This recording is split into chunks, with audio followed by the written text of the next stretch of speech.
오늘은 나는 누구인가라는 제목으로 갈라디아서를 함께 나눠보기를 원합니다. 자, 갈라디아서는 바울이 갈라디아 교회에 쓴 편지입니다. 제가 예전에 빌레몬서를 할 때 한번 이 편지 형식을 여러분에게 말씀을 드렸습니다. 자, 바울은 그 당시에 그리스와 로마 사람들이 편지를 쓰던 그 방식 그대로 여기에서는 갈라디아서를 기록하고 있습니다. 자, 편지 형식은 맨 먼저 인사가 나옵니다. 우리도 편지 쓸 때 그러죠. 누구누구 장마 기간인데, 한국이나 일본은 이상하게 인사에 반드시 날씨가 등장합니다. 이게 어떻게 한국과 일본 문화의 하나의 특징이라고, 어떻게 우리가 일본 문화에 좀 영향을 많이 받은 것 같습니다. 그래서 꼭 날씨를 써요. 가을이 깊어가는 이런, 아니면 한겨울에 이런 것들을 꼭 쓴다는 거죠. 그것처럼 바울도 그 당시에 사람들이 쓰던 전형적인 그런 어떤 스타일이 있습니다. 이런 형식을 사용하고 있습니다. 그래서 첫 번째로는 누가 쓰고 있는지 쓰는 사람을 밝힙니다. 저자를 밝히고 있고, 그리고 나서 받는 사람이 누군지 이거를 밝히고 있습니다. 그리고 나서 이제 인사말을 붙이기 시작합니다. 오늘은 이 세 가지가 여러분에게 나눌 수 있는 그 내용들에 들어가 있습니다. 보통은 저자와 수신자, 그러니까 누가 쓴다, 누가 받는다, 그리고 인사말을 간단하게 씁니다. 나 아무개가 누구한테 편지하는데 평안할지어다, 이 정도로 끝내면 되는데, 오늘은 좀 깁니다. 짧지 않고 살을 막 붙여가지고 바울이 뭔가 이렇게 하고 싶은 얘기들을 시작부터 조금씩 언급하고 있는 것들을 볼 수가 있습니다. 원래는 3절에서 끝나야 되는데 4절과 5절은 바울이 하고 싶은 얘기가 있어서 인사말 뒤에 뭘 자꾸 덧붙이고 있는데, 이런 부분을 왜 붙였는지 여러분들하고 좀 함께 나눠보기를 원합니다. 그렇다면 왜 이렇게 길게 인사말을 느려뜨렸을까? 바울은 자기 자신을 사도라고 말하고 있습니다. 오늘 1절을 보시면 사도인데, 바울은 사도인데 사도가 너희들한테 편지를 한다. 근데 이거를 자꾸 뭘 복잡하게 합니다. 이것저것 막 달라붙여가지고 왜냐하면은 지금 갈라디아 교회에 거짓 교사들이 침투해 들어왔습니다. 그래가지고 이 사람들이 거짓 교사들인데 바울을 계속 공격을 하고 있습니다. 바울이 가짜다 이렇게 지금 공격을 하고 있기 때문에 이 사람들의 그러면 출신은 아무래도 예루살렘에서 온 사람들 같아요. 예루살렘의 12제자들하고 뭔가 관계가 있든지, 아니면 그 사람들로부터 뭔가 이렇게 임명장 같은 걸 받지 않았을까? 아니면 그러니까 이 예루살렘에 있는 제자들이, 이 사람들이 전도한다 그러니까 그래 전도해라, 이렇게 뭔가 이렇게 보증을 쓴 거죠. 이런 게 뭔가 들고 와가지고 여기까지 온 거죠. 데살로니가에 딱 왔는데, 갈라디아에 왔는데 바울이 이미 뭔가를 해놨는데 이 사람들이 보니 불만이 있어요. 마음에 안 드니까, 야, 바울은 가짜다, 이 사람은 없잖아, 증명할 거리도 없고 자기가 자꾸 사도라고 하는데 믿을 수가 없다, 이게 사기꾼이면 어떻게 하냐, 뭔가 이렇게 이제 갈라디아의 교인들을 흔들어 버렸다는 거죠. 그러고 나니까 사람들이 거기에 흔들렸을까 안 흔들렸을까요? 흔들렸어요. 막 흔들려가지고 이게 헷갈리고 있는 거죠. 그러니까 할례를 받아야 돼 이래가지고 벌써 할례 받기 시작했어요. 할례 받은 사람도 있고, 이미 예수님 믿은 교회 안에 또 할례를, 바울이 받지 말라 그랬잖아, 할례를 왜 받아야 돼, 바울이 받지 마. 근데 바울이 진짜인지 가짜인지 네가 어떻게 알아, 이러면서 교회 안에 이제 흔들리고 있는 거예요. 엄청난 이 어려움들 속에서 이 소식을 바울이 들은 겁니다. 사람들이 와가지고 바울이 가짜다, 바울은 가짜 사도다, 바울이 만났다고 하는데 그게 진짜냐, 바울은 예수님이 죽은 다음에, 이미 부활한 다음에, 승천한 다음에 만났다는데 그거 본 사람도 없고, 이런 식으로 이제 하니까 흔들리고 있다라는 거죠. 바울은 지금 그렇기 때문에 내가 사도라는 것을 강하게 설명을 해야 돼요. 이걸 가지고 설득을 못 시키면 큰 문제가 생깁니다. 그 부분은 뒤에서 계속해 나가겠습니다. 그래서 바울은 자기랑 친한 교회들한테 편지 쓸 때는 이런 얘기 안 합니다. 빌립보서 같은 교회에 편지할 때는 사도라는 얘기조차 안 합니다. 그냥 예수 그리스도의 종 바울과 디모데는 뭐 이렇게 얘기를 해요. 그러니까 바울과 디모데는 거의 동급이다, 막 이렇게 설명을 하죠. 근데 지금은 그렇지가 않다라는 거죠. 나는 사도다. 지금 디모데도 언급하죠. 디모데랑 나는 다르다. 나는 사도야, 사도. 이거를 강조하면서 지금 아주 이게 지금 강조를 하고 있다라는 거죠. 왜냐하면 지금 바울이 이거를 안 하면은 큰일이 난다라는 거죠. 지금 바울이 했던 모든 사역이 교회가 무너질 그런 위기에 처해 있기 때문에 지금 바울은 이렇게 강하게 자기의 사도라는 걸 강조하고 있어요. 이거 뒤에서 풀어나갈 겁니다. 고린도전후서도 마찬가지예요. 내가 사도라는 걸 엄청나게 강조할 수밖에 없어요. 왜냐하면 지금 고린도 교회에서는 바울이 쫓겨난 상황이에요. 아예 못 오게 막고 있는 그런 상황. 그 정도로 험한 상황에서 바울이 눈물로 이런 편지들을 쓰고 있거든요. 그렇기 때문에 이런 교회들에는 바울이 사도라는 거에 대해서 엄청나게 강조를 하고 있습니다. 하지만 이 바울이 사도라는 걸 강조하는 게 사실 우리들한테도 큰 의미가 있기 때문에 제가 여러분에게 이 부분을 좀 함께 나눠보기를 원합니다. 왜냐하면은 결국은 바울이 사도가 아니다 이렇게 돼버리면 바울이 했던 모든 말들은 이제 무시당하는 거죠. 야, 그러니까 바울이 사도가 아닌데 바울이 했던 그 말은 다 그럼 믿을 수 있는 소리가 아니잖아. 그 복음 자체가 전부 다 거짓말이 돼버리는 이런 상황이기 때문에 바울은 특히 이 사도됨을 아주 강조를 하면서 어떻게 하든지 이거를 풀어가야 되는 숙제인 거죠. 이거를 풀어가고 있습니다.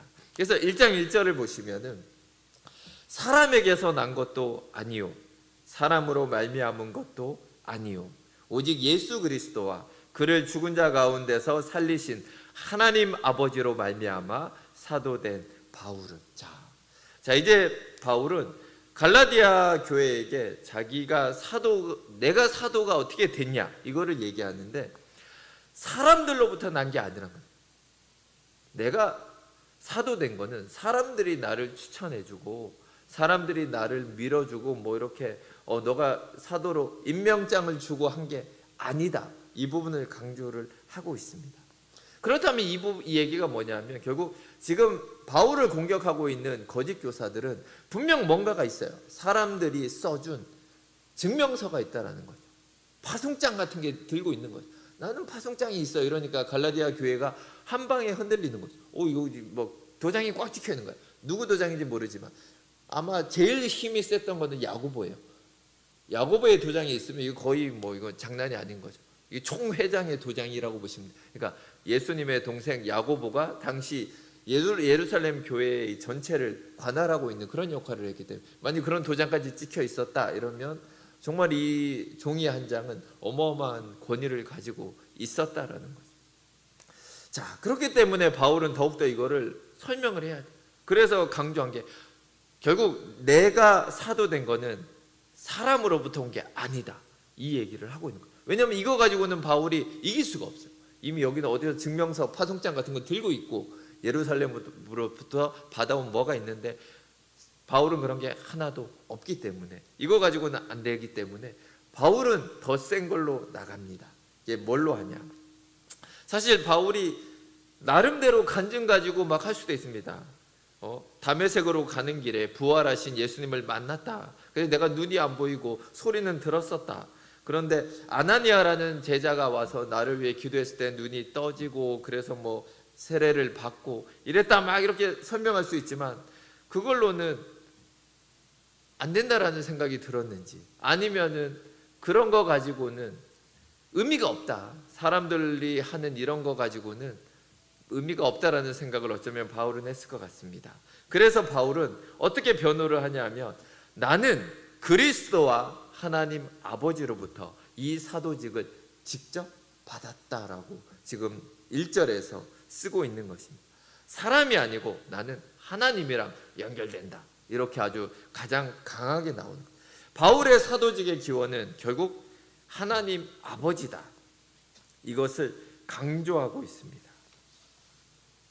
내가 사도된 것은 결국 하나님으로부터 받은 것이고 예수님을 통해서 받은 것이다. 이것을 강조하고 있습니다.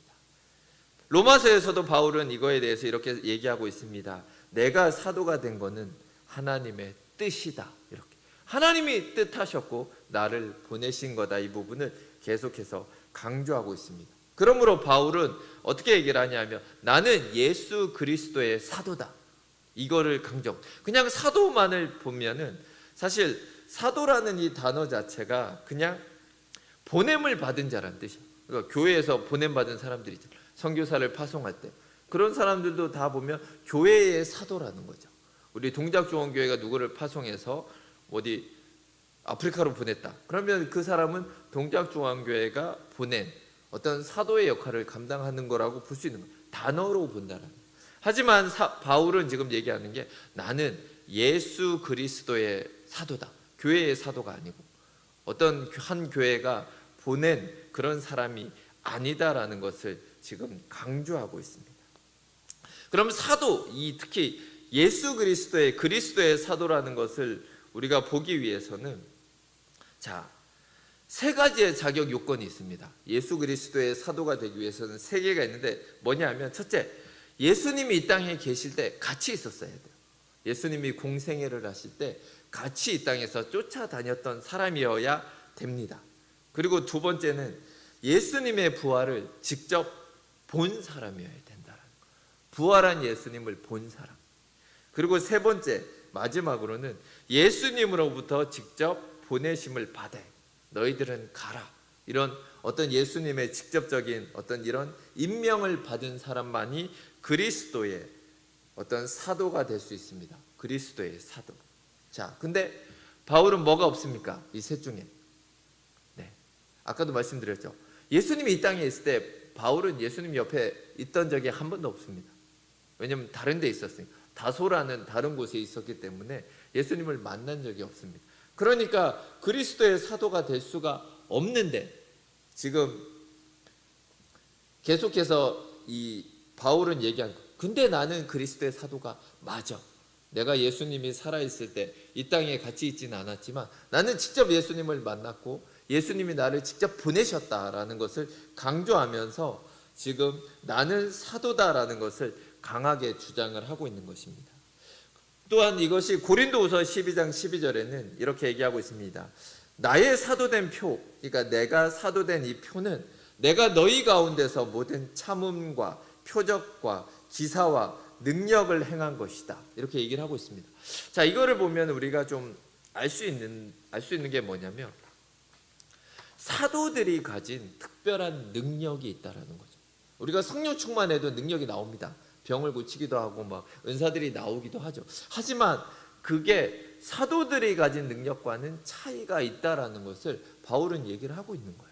뭔가 사도들만이 가지고 있었고 사도들만이 행했던 어떤 그런 표적과 기사들이 있었기 때문에 고린도서 12장 12절에서 모든 참음과 표적과 기사와 능력을 행했기 때문에 내가 사도다라는 것을 강조하고 있습니다. 그래서 이런 부분을 계속 얘기를 하면서 나는 하나님으로부터 사도로 부름 받았다라는 것을 얘기하고 있는 거죠. 근데 이거를 또 지나치게 이렇게 보는 분들은 지금도 사도가 있다 막 이렇게 얘기하는 분들이 있습니다. 현재도 우리가 성령 충만함을 받고 우리 안에 있는 성령님이 막 우리를 보냈기 때문에 우리가 사도다 이렇게 주장하는 그런 사람들이 있지만 그거는 좀 아닙니다. 그런 거는. 그래서 우리가 그럼 사도를 어디까지 보냐? 작게 보는 분들은 한 14명까지 보는 분들이 있어요. 12사도와 예수님의 12제자와 바울 그리고 예수님의 동생 야고보 이 정도로 해서 14명 외에는 사도가 없다. 이렇게 작게 보는 분도 있고 아니면 조금 넓게 보면 예수님이 보냈던 한 70명 있죠. 전도 특공대로 2명씩 이 사람도 예수님이 보낸 거 아니냐. 그래서 한 70명 정도는 예수님의 사도로 볼 수 있지 않냐. 이런 분들도 있고 조금 더 크게 보는 분들은 마가다락방에서 같이 있었던 한 120명 정도 되는 사람들은 그래도 예수님의 사도로 볼 수 있지 않을까 이렇게 하지만 다 일리가 있습니다. 하지만 중요한 건 거기서 끝이라는 거죠. 그 당시로 사도들은 끝났고 지금은 사도는 존재하지 않고 우리는 다 예수 그리스도의 증인이다. 아멘. 성령 충만해서 예수님을 증거하는 증인들이다라는 것을 기억하셨으면 좋겠습니다. 자, 그러면 또한 사도가 왜 중요한지, 그리스도의 사도라는 것.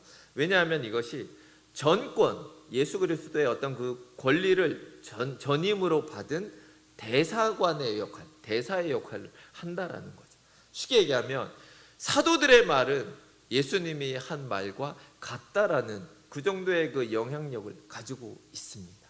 그렇기 때문에 바울이 만일 사도가 아니다, 그럼 바울이 했던 모든 말은 다 예수님이 한 말이 아닌 게 돼버리는 거예요. 바울이 했던 복음은 다 그러면 사람이 지어낸 말들이 되어버린다는 것입니다. 그래서 이 사도라는 것은 그런 예수 그리스도의 말씀과 동일한 권위를 가지고 있었습니다. 그렇다면 오늘날은 이런 권위를 어디에 가지고 있냐? 성경입니다. 신약 성경, 사도들이 기록하고 사도들이 하나님으로부터, 예수님으로부터 들었던 그 내용을 기록한 그 성경의 권위가 있는 거예요. 그래서 우리가 지금도 어떤 분은 막 직통 계시를 받는다, 뭐 하나님이 나한테 직접 말한다, 자, 그런 거는 믿으시면 안 됩니다. 왜냐하면 지금 우리가 하나님으로부터 직접 받아서 직접 우리가 또 사용하고 있는 것이 신약 성경입니다. 성경이 없다, 그런 거는 우리가 믿으면 안 됩니다. 아멘. 그러면 이제 이단, 막 사이비로 갈 수가 있기 때문에. 그래서 성경을 떠난 기독교는 없습니다. 사도들은 직접 예수님을 따라다니면서 목격했고, 또한 그분의 부활을 체험했고, 또한 부활하신 주님을 만났고, 그분으로부터 직접 임명을 받아서 이 모든 역할들을 감당하며 신약 성경들을 기록하였다라는 것을 우리는 기억하셔야 됩니다. 자, 그러면 바울은 사도라는 것을 왜 이렇게 강하게 주장을 했는지 이제는 우리가 알게 되었습니다. 결국 바울은 자기가 말한 것이 주님의 말씀과 같다라는 것입니다. 그래서 이렇게 강조를 하고 있는, 내가 지난번에 너희에게 전했던 그 복음은 예수 그리스도가 나에게 주셨던, 그리고 다른 사도들에게 주신 말씀과 동일하다. 여기에서 그렇기 때문에 너희들이 흔들리면 안 된다라는 것을 말하기 위해서 1절에서 이렇게 강조를 하면서 자기가 사도다, 이거를 강하게 설명을 하고 있습니다. 자, 그럼 이제 2절에서는 함께 있는 모든 형제와 더불어 이렇게 얘기를 하고 있죠. 자, 바울이 지금 편지를 어딘가에서 쓰고 있습니다. 저희는 지금 모르죠. 네. 그래서 이게 조금 복잡합니다. 갈라디아 교회가 어디 있다를 보는가가 좀 이렇게 갈라집니다. 의견이 북쪽에 있는 갈라디아가 있고 남쪽에 있는 갈라디아가 있는데, 그래서 북쪽에 있었다, 남쪽에 있었다 막 이래가지고 학자들의 의견이 분분합니다. 막 서로 막 싸움을 할 정도로 이게 좁혀지지 않는 그런 상황입니다.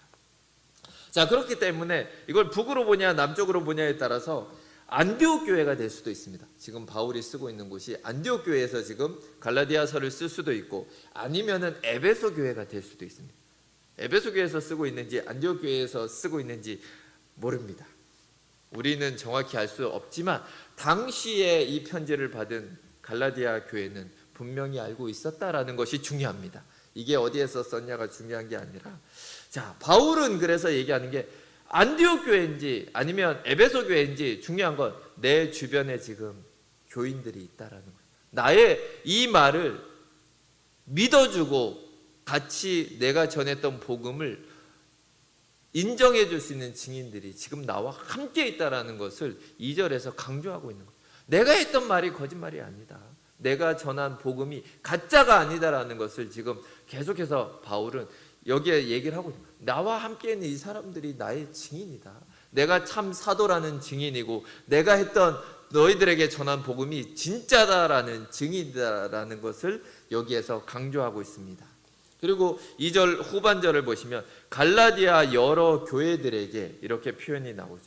자, 이거를 보면은 갈라디아 교회가 하나가 아니고 여러 개예요. 여러 개. 근데 문제는 이 여러 개의 교회가 다 똑같은 일을 당하고 있는 거예요. 거짓 교사들이 이 교회들마다 다 들어가 가지고 쑤시고 다니는 거예요. 복음을 완전히 흔들어 버려서 지금 각 교회들마다 뭐 이미 할례를 받아야 된다 이래서 할례를 받은 사람 안 받은 사람 이런 게 막 섞여 있으면서 교회 안에 분쟁들이 나타나고 있는 이런 상황이라는 것을 보여주고 있습니다. 자, 그래서 이제 3절에서 바울은 자, 이제 인사를 하기 시작합니다. 우리 하나님 아버지와 주 예수 그리스도로부터 은혜와 평강이 있기를 원하노라. 자, 은혜와 평강. 자, 바울 서신 어디나 보시면 인사를 합니다. 그래서 우리가 별로 이거를 신경을 크게 안 씁니다. 그냥 뭐 하나보다. 그렇습니다. 사실 원래 이렇게 그냥 보통 인사말이에요. 이게 처음에 원래 그리스 로마 편지에도 이게 카이레인이라는 아주 흔한 인사말. 영어로 하면은 뭐 그냥 기뻐하라 이런 표현. 우리말로 하면 그냥 안녕하십니까, 그냥 잘 지내십니까 이런 말인데 바울은 이거를 바꿉니다. 이 카이레인이라는 단어를 카리스라는 단어로 바꿉니다. 이 카리스라는 말이 은혜입니다. 은혜. 그러니까 세상적인 그냥 인사말을 기독교적인 인사말로 싹 바꾸면서 지금 성도들에게 인사를 하고 있습니다. 자, 그리고 나서 이 뒤에는 평강. 평강이 뭡니까? 샬롬. 히브리인들이 흔히 쓰는 샬롬이라는 이 말을 사용하고 있습니다.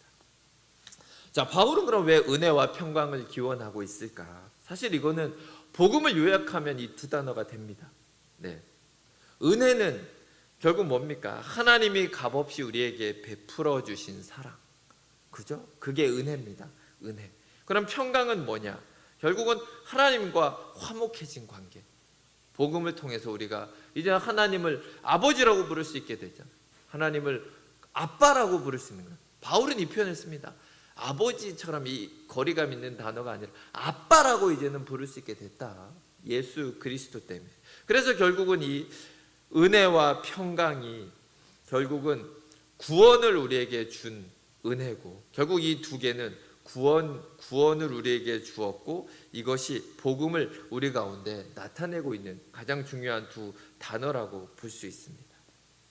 그리고 우리가 바울 서신에 보면 자꾸 등장하는 게 하나님 아버지와 주 예수 그리스도의, 이게 계속 반복되죠. 자, 우리는 이거 보면 그게 그 소리 같은데 그냥 하나님 하나만 쓰든지 아니면 예수님 하나만 쓰면 되지 뭘 이렇게 귀찮게 두 개를 이렇게 계속 쓰냐 그러시죠. 왜냐하면 우리는 너무 삼위일체라는 게 잡혔기 때문이에요. 하나님과 예수님과 성령님이 동일한 그런 어떤 위치에 있다라는 걸 알고 있죠. 하지만 이때는 아니라는 거죠. 유일신 개념을 가지고 있어요. 유일신. 하나님만이 유일하신 신이다라는 것을 깔고 있는 이 사람들, 당시 사람들에게, 그래서 예수님은 핍박의 대상이 된 거예요. 하나님의 아들이라고 자꾸 하니까 유대인들이 하나님은 한 분밖에 없어, 하나님의 아들이 없다고, 이렇게 이제 싸움이 일어나는 거죠. 그러면서 결국 십자가까지 가게 되는 상황인 거예요. 그러니까 유대인들에게 있어서 메시아의 개념은 어떻게 보면 인간이라고 볼 수 있는 거죠. 구원자. 그러니까 세례 요한한테도 와서도 당신이 메시아입니까? 이렇게 물어보기. 왜냐하면 유대인들이 생각했을 때 어떤 메시아는 사람이라는 거죠. 근데 사람인데 특별한 사람, 어쩌면 다윗 같은 사람, 아니면 엘리야 같은 사람, 이런 사람만을 기대하고 있었는데 갑자기 예수님이 오셔서 나는 하나님의 아들이야 라고 얘기를 하니까 이제 막 이게 혼돈이 오는 거죠. 그러니까 지금 바울은 일부러라도 이 표현을 계속 쓰고 있는 거예요. 계속해서 일단은 성령님은 문제 삼는 사람들이 없는 것 같아요. 아직까지 성령에 대해서 문제 삼지 않았습니다. 우리가 좀 전에도 사도신경을 외웠죠. 성부와 성자와 성령에 대한 부분이 사도신경에 사실 거의 대부분이 등장을 합니다. 왜냐하면은 이 부분 때문에 수많은 이단들이 일어나고 교회에 문제가 생겼기 때문에 이걸 잘 정리한 게 사도신경이에요. 성부, 성자, 성령이 이 수많은 어려움들을 통해서 사실은 정립이 됐기 때문에 우리는 아무 생각 없이 그냥 성부 하나님은 당연하지, 그리고 성자 하나님이 있지, 그리고 성령 하나님 당연히 있어, 이렇지만 이 당시만 해도 그게 아니라는 거죠. 그렇기 때문에 바울은 일부러라도 이 부분을 계속 강조합니다. 예수님은 하나님의 아들이고 하나님과 동일한 위치에 있어, 이거를 계속해서 바울은 모든 서신서마다 강조할 수밖에 없었고, 이 부분이 나중에 또한 문제가 또한 됩니다. 사람들은 계속 이거에 대해서 시비를 걸고 문제를 삼았기 때문에 이 부분들이 강조가 된다라는 것을 우리는 기억하셔야 됩니다. 자, 그리고 4절과 5절을 이제 뒷붙입니다. 자, 이제 인사말 뒤에 이 말을 붙이면서 그리스도께서 하나님 곧 우리 아버지의 뜻을 따라 이 악한 세대에서 우리를 건지시려고 우리 죄를 대속하기 위해서 자기 몸을 주셨으니, 이렇게 4절이 나타나고 있습니다. 사실 3절에서 끝나야 됩니다. 4절이 안 나와도 되는데 지금은 뭔가 길게 하면서 이 바울은 갈라디아 사람들에게 더 많은 말을 하고 싶은 거죠. 뒤에 본론으로 치고 들어가기 위해서 계속해서 이 인사말에도 자기가 하고 싶은 말들을 덧붙이고 있습니다. 뭐냐 하면은 복음이 무엇이냐에 대해서 말하고 싶은 거죠. 복음, 내가 얘기했던 복음을 기억하니? 뭔가 이러면서 복음을 다시금 언급하고 싶은 것입니다. 율법은 우리에게 계속해서 하라, 뭔가를 하라고 하고 아니면 지켜라 이렇게 얘기를 합니다. 하지만 복음은 우리에게 그냥 믿으라고 해요. 뭘 하라가 아니라 그냥 믿어라 라고 하고 있는 거죠. 왜냐하면 하나님이 다 하셨기 때문에, 예수 그리스도가 십자가 위에서 이미 다 하셨기 때문에 우리는 그냥 예수님이 하신 일을 믿기만 하면 되는 것입니다. 근데 지금 당시 갈라디아 교회 사람들이 지금 자꾸 하라는 거예요. 할례를 받아야 된다, 율법을 지켜야 된다 이러고 지금 계속해서 이렇게 거짓 교사들이 공격을 하니까 지금 바울은 믿으라고만 했는데, 믿기만 하면 된다 그랬는데 막 흔들리는 거죠 지금. 그러면서 바울은 가짜다, 바울이 한 거 다 가짜야, 그렇게 쉬운 게 어디 있냐, 믿기만 해가지고 어떻게 구원받냐, 믿기만 해서 어떻게 하나님을 믿을 수 있고 하나님의 자녀가 되냐, 그건 말도 안 된다, 이런 식으로 공격을 하니까 바울은 다른 방법이 없습니다. 다시금 예수님이 하신 일들을 강조하는 거예요. 예수님이 다 했잖아 이러면서 4절에서도 이 부분을 강하게 얘기를 하고 있는 것입니다. 자, 그 내용이 뭐냐면 우리 죄를 위해서 자기 몸을 들이셨다라는 거죠. 4절 후반에 예수님이 하신 일, 그 내용이 뭐냐, 우리 죄를 위해서 자기 몸을 들이셨다. 자기 몸을 들인 목적이 뭐냐, 우리를 악한 세대로부터 건져내기 위해서라는 거죠. 이 악한 세대에서부터 건져내서 하나님의 자녀로 삼기 위해서 이 모든 일들을 하나님이 하셨다라는 것을 강조하고 있습니다. 결국은 복음은 하나님이 세운 계획이고 하나님의 뜻이고 하나님 아버지의 뜻을 쫓아 그리스도께서 이 땅에서 우리를 위해서 하신 일이다, 이거를 강조하고 있습니다. 자, 결국은 1절에서 보면은 어떤 얘기를 했냐면 그리스도를 살리신 하나님 아버지, 이 얘기가 나오죠. 죽은 자 가운데서 그리스도를 살리신, 이게 뭡니까? 부활입니다. 부활. 예수 그리스도를 부활시키신 분이 하나님이다라는 얘기를 하고, 4절에서는 그리스도께서는 우리 죄를 위하여 자기 몸을 드렸다, 십자가를 얘기하고 있는 거예요. 부활과 십자가가 지금 1절과 4절에서 등장하고 있다는 거죠. 그리스도께서 우리 죄를 해결하기 위해서 자기 몸을 드린 십자가의 죽음을 강조하고 있다라는 겁니다. 결국 죽음으로써 예수 그리스도가 우리 죄를 해결했다라면 부활로 우리를 무엇을 해결했냐? 사망과 모든 죽음을 해결했다. 이것을 지금 바울은 강조하고 있습니다. 그 결과 우리는 악한 세대에서 건져내서 거룩하게 되어서 이제는 하나님의 자녀로 살게 됐다. 이 부분을 바울은 강조하고 있습니다. 결국 이렇게 구원받은 게 뭐냐? 할례 때문이냐? 아니다. 예수님의 공로 때문 아니냐? 너네 왜 자꾸 근데 너의 힘으로 구원을 만들어 내려고 하냐? 이 부분을 바울은 강조하고 있는 것입니다. 사실 우리 안에도 이런 갈등이 있습니다. 신앙생활을 하면서 내가 지금 신앙생활을 잘하고 있는지 이런 고민을 합니다. 내가 진짜 말씀대로 살고 있나? 내가 정말 말씀대로 잘 살고 있는 그런 그리스도인인가? 이런 고민을 합니다. 어떤 이런 싸움들이 우리 안에 끊어지지 않는다라는 거죠. 그리스도인들이 항상 기뻐해라, 하나님의 말씀을 하지만 우리 안에 슬픔이 올 때가 있다라는 거죠. 낙심이 된다라는 거죠. 그리스도인들은 우울증에 걸리지 않을까요? 걸릴 수 있습니다. 우리도 슬프고 때로는 우리 안에도 성격에 문제들이 있습니다. 왜 이렇게 나는 화를 잘 내지? 왜 이렇게 나는 자꾸만 욕이 나오지? 이런 것들이 우리 안에 있다라는 거죠. 하지만 그 모든 것에도 불구하고 하나님이 나를 다스리는 그 통치하는 능력이, 다른 말로 하면 성령의 능력이 우리 안에서 자꾸 우리를 붙잡아주고 있기 때문에 우리가 이 자리에 있다라는 거죠. 아마 이 자리에 있는 모든 성도님들은 예수님 믿고 나서 참 오랜 시간이 지났을 것 같아요. 그죠? 최소한 10년 이상, 20년, 30년, 지금까지 여러분이 예수님을 믿을 수 있었던 것, 이 동작중앙교회를 섬길 수 있었던 것은 여러분이 믿음이 있어서입니까?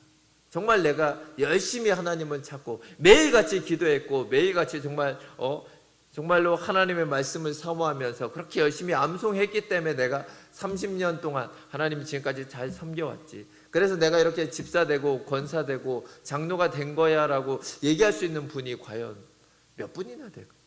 없다라는 거죠. 제가 잘해가지고 목사가 된 게 아니라는 거죠.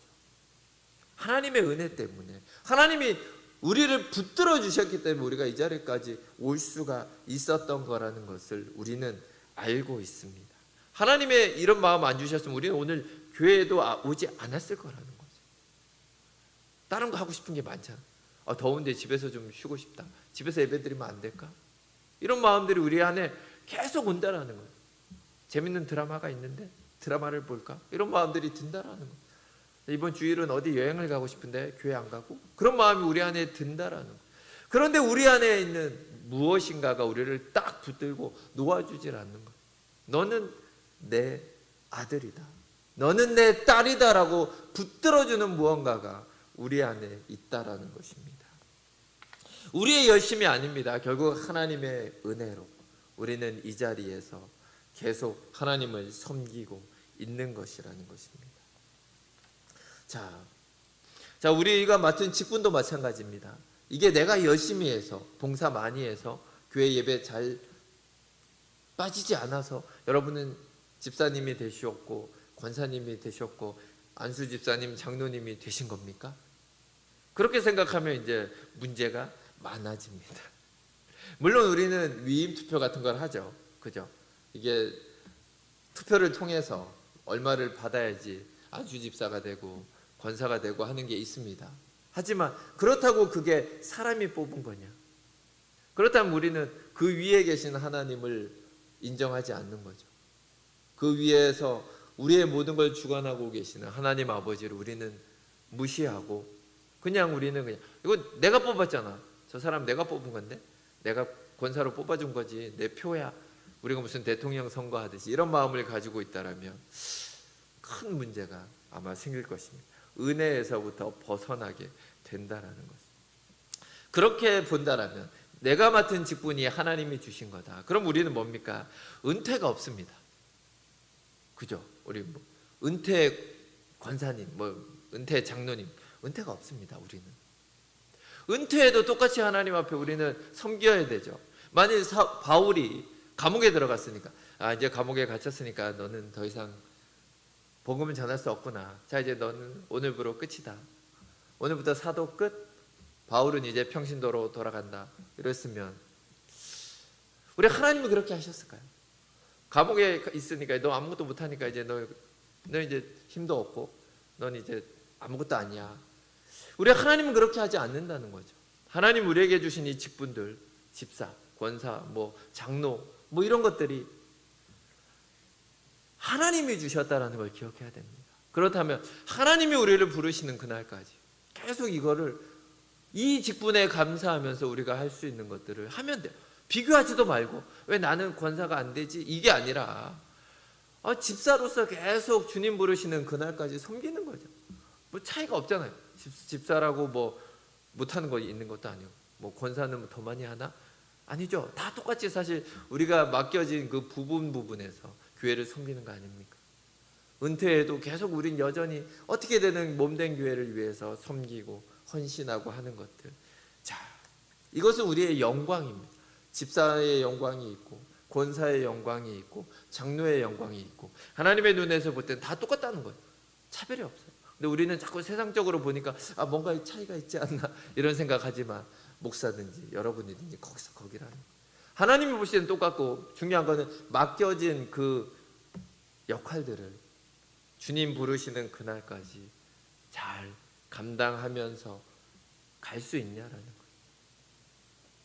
자, 결국 우리가 실수하고 넘어지지만 하나님이 우리에게 주신 구원과 사명을 기억하면서 가야 된다는 은혜로 우리는 구원 받고 은혜로 우리는 이런 사명을 받은 거고 은혜로 우리는 이런 하나님의 자녀라는 그 신분을 얻게 됐다라는 것입니다. 그래서 결론은 무엇입니까? 5절입니다. 영광이 하나님께 세세토록 있을지어다. 하나님 앞에 영광을 돌릴 수밖에 없다라는 거예요. 내가 잘해서 이 자리에 있는 것이 아니기 때문입니다. 내가 열심히 해서 이렇게 하나님을 잘 섬긴 게 아니기 때문이라. 그냥 하나님의 은혜로 우리는 이 자리에 있는 것입니다. 아멘. 그래서 바울이 자기가 사도된 것도 하나님이 허락하신 것이고 또한 지금까지 이 사역을 잘 감당하는 것도 하나님의 은혜다. 여러분도 마찬가지입니다. 하나님이 여러분에게 직분을 주셨고 하나님이 여러분에게 구원을 주셨고 그래서 이 자리에 있는 것입니다. 그렇다면 우리도 바울처럼 주님이 부르시는 그날까지 이 자리에서 누가 알아주든지 알아주지 않든지 주님의 복음 안에서 예수 그리스도의 공로 안에서 계속해서 하나님을 잘 섬기는 것. 아멘. 그것이 하나님께 영광을 돌리는 일이고 결국은 주님 다시 오시는 그날에 하나님으로부터 칭찬받고 상 받는 길이라는 것. 아멘. 그것을 기억하시면서 오늘도 또한 우리에게 맡겨진 직분을 잘 감당하시는 우리 귀한 성도님들이 되시기를 간절히 기도합니다. 함께 기도하시겠습니다. 하나님 아버지 감사합니다. 바울이 사도된 것은 하나님으로부터 온 것입니다. 우리가 이렇게 주님의 자녀가 된 것도 하나님으로부터 온 것입니다. 또 우리가 주님으로부터 받은 이 사명들, 또 우리 주님으로부터 받은 직분들, 정말 하나님이 주신 영광스러운 직분들입니다. 각자의 은사에 맞게, 각자의 또한 할 수 있는 역할에 맞게 하나님이 주신 이 정말 직분들을 잘 감당하게 하여 주시옵소서. 주님이 부르시는 그날까지 우리에겐 은퇴가 없습니다. 계속해서 하나님을 사랑하며 하나님을 섬기며 또한 성도들을 섬기며 도우며 주님의 허락하신 역할들을 잘 감당하는 동작중앙교회 성도님들 되게 하여 주시옵소서. 감사드리며 예수 그리스도의 이름으로 기도합니다. 아멘.